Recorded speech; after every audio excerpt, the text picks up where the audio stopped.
everybody, I'm Abby, I am the Maid of Honour. And when Steph asked me to do a speech, I was so excited. I was like, great! I've got so many incredible stories to share about Steph. But Steph and I find ourselves hilarious. Not many other people find us as hilarious as we do. So, a very wise and very wonderful friend told me to do something different. Well, I thought about some of our favourite stories, and I was going to share some. But the issue generally is that I come off worse in these situations. I was the person that one day I went to visit Steph at uni and we got tattoos. It was me that decided it was entirely appropriate to give the tattoo artist a Cadbury's cream egg as a thank you. Steph, however, just thinks it's appropriate to vomit in the vicar's toilet. Sorry, Bridget. Bridget didn't know that.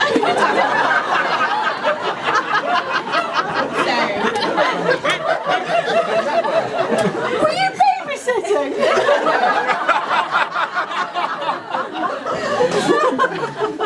So Steph and I have been best friends for a very, very, very long time.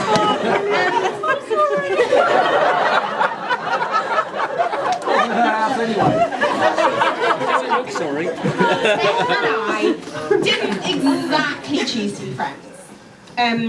So we grew up at church together, and in our year group there were about 15 of us. There was me, there was Steph, and there was 13 slightly weird boys. So it's okay, only 2 of them are here. It was kind of like an arranged friendship. Steph likes science. I don't get science. Steph likes charity shops and flowery trousers. We do not agree. Steph likes musical instruments. I fall asleep when she plays them. And Steph loves science. Again. Because I just don't understand it. And she goes on and on and on about it. But somehow we clicked. I was the child that ran around in a pineapple tracksuit.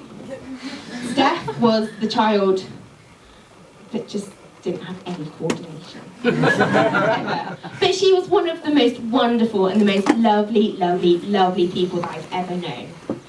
And the adventures of Abby and Steph have included lots of things. We've had Officer Fudge and Officer Cadbury. They were the names of our first pets. We've had Rooster and Chicken. We've had that one time Steph called me up, slightly in distress. Abby, I've got my silver DV walk this weekend, and somebody's pulled out. Don't worry, Steph. I don't mind walking all that way with you.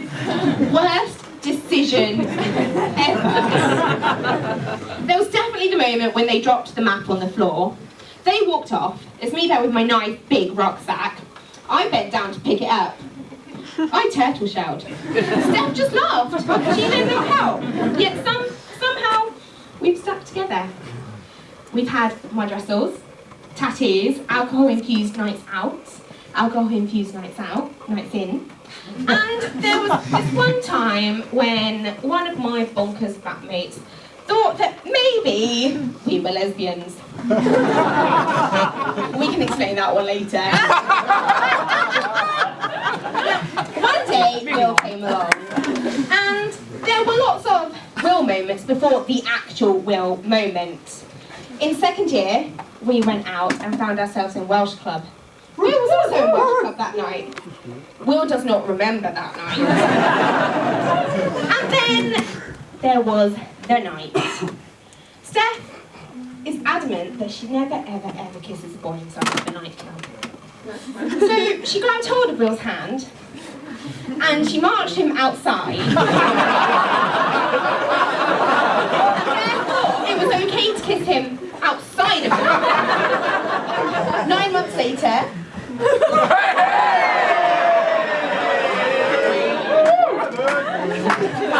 she just didn't stop gushing about that boy. And she loved him. And she's always smiling when she talks about him. All of the time. It doesn't matter what is happening. She somehow finds a way to revert the conversation back to Will. It does not matter. This one time, Will did this. Did I tell you about the one time that Will did that? Yes, Steph. Yes, you did. But I wouldn't change a thing. She's one of my most absolutely favourite people in the world. She knows when I'm hungry. She knows when I'm grumpy. She knows when I'm not okay. And she knows when I need a nap. And Will is just as perfect.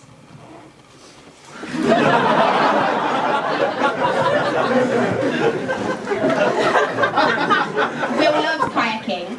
Will loves science. Will puts up with her flowery trousers. And he just gets on with it. So, it's been an absolute honour to be maid of honour for you guys. And I'm so excited for what's going to happen for you in the next 6 months, in the next year, just in your future. And Team Bridesmaid, this is your moment. We have some hip flasks. And I know it's not just us with hip flasks. So if you've got hip flasks, get it out. And I would love you all to raise your glasses, raise your hip flasks to Steph and Will, Mr. and Mrs. Bevan, the weird and wonderful couple.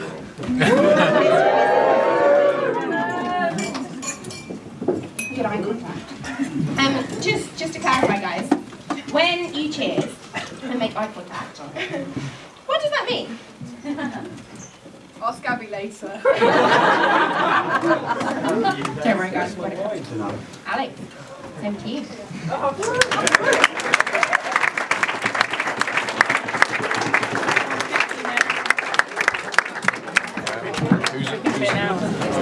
Right, hello.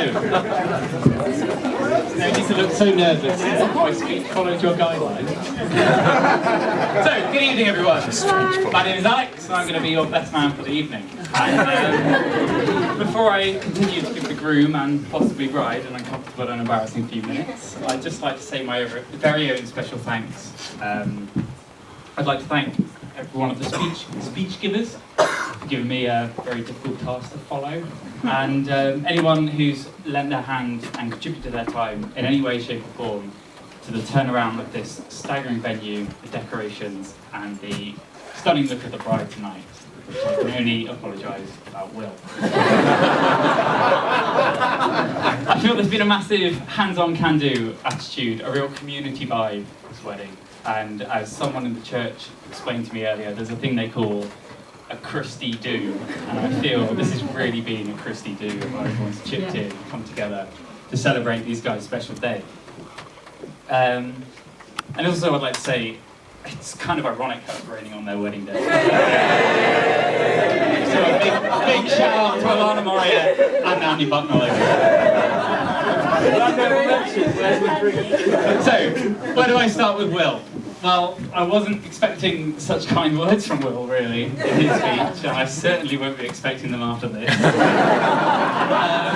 And as part of my speech, apparently I meant to sing Will's praises and tell you about his many good points, but I'm not a very good liar. So now, I've known Will for coming up 5 years now, and people can change a lot in that time. And the biggest thing I've seen change in Will over that time is certainly his receding hairline.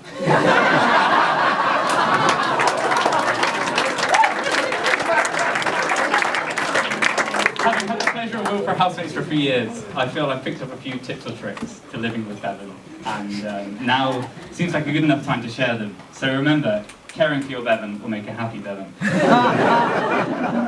For example, Will is known to be a master in the kitchen. It's always fun when he cooked, because it was my job to go around turning all the smoke alarms off. And not only is he a dab hand with the oven, we have fond memories of the days he got both his hands stuck in a pint glass and his head stuck in a saucepan. That's all you can expect from a man with 2 degrees. I actually believe nowadays they cook together, and Will likes someone that's left the couch and do it that way. And as a top tip, I'd probably stop saying this. And I'm not even going how Will eats his meal afterwards.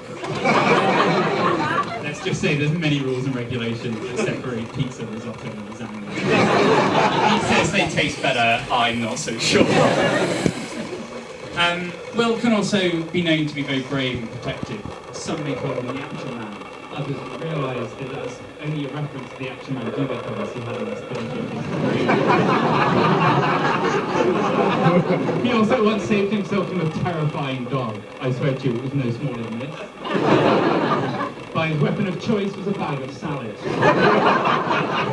He was making very high-pitched noises at the dog, which he claimed was a communication to the dog. Again, we're not so convinced. I like to think Will also has a wide breadth of knowledge, good things to take forward into his marriage. Those who know Will know some 2 degrees, but his CV is as long as anything, with the many summer jobs he's had in between his degrees. For example, he's worked at a receptionist in a Vauxhall garage, so he knows a lot about admin and Vauxhalls.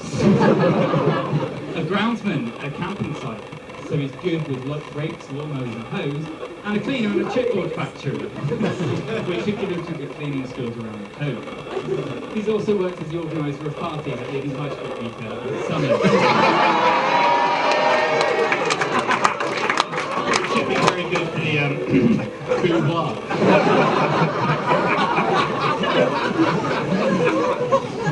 Will is also pretty outdoorsy. He's kind of a feel some people actually know him. And this is mainly through his love of kayaking. Will has actually lifted Olympic silver in C1 slalom, obviously not his medal. A medal of that of Etienne Scott, which then he promptly dropped in front of Olympic medalist Etienne. And paddling without contact lenses in is also a firm favourite of Will. Quote Will paddling towards a big grey rock in the middle of the river, saying, "Oh, I thought it was the riverbank." Not the riverbank. His love of mountains too, him being distracted on the drive to Scotland by the pretty landscape, so we ended up nearer Aberdeen than Glasgow. Now, since we're sharing first memory stories, mine and Bevan is I remember it being a house party in Cardiff in the first year, and the room was dimly lit, Bevan was quite well lit, and me turned to the person next to me going, "Who is that?" And then replying, "I don't know who was that."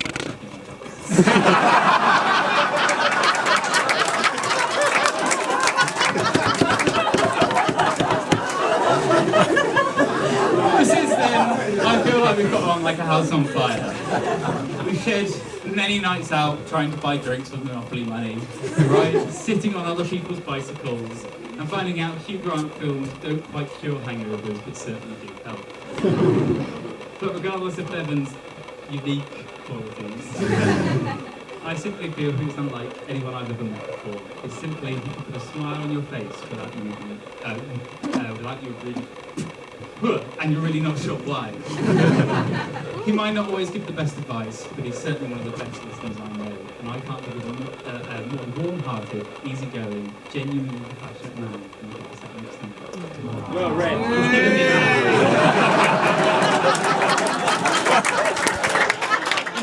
Hours of laughter, a million memories, and a lifetime of shenanigans over the years. So, Steph, in the wise words of Sweet Protection, buckle up, because you're in for one hell of a ride.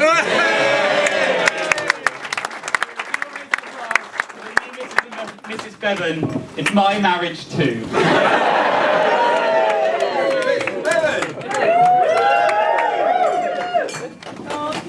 Thank you very much.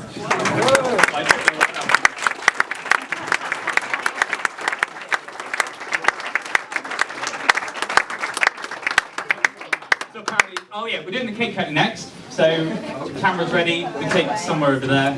Then the band's going to set up, we're going to move some tables. Just grab another drink, get out. Okay, that's sort of late.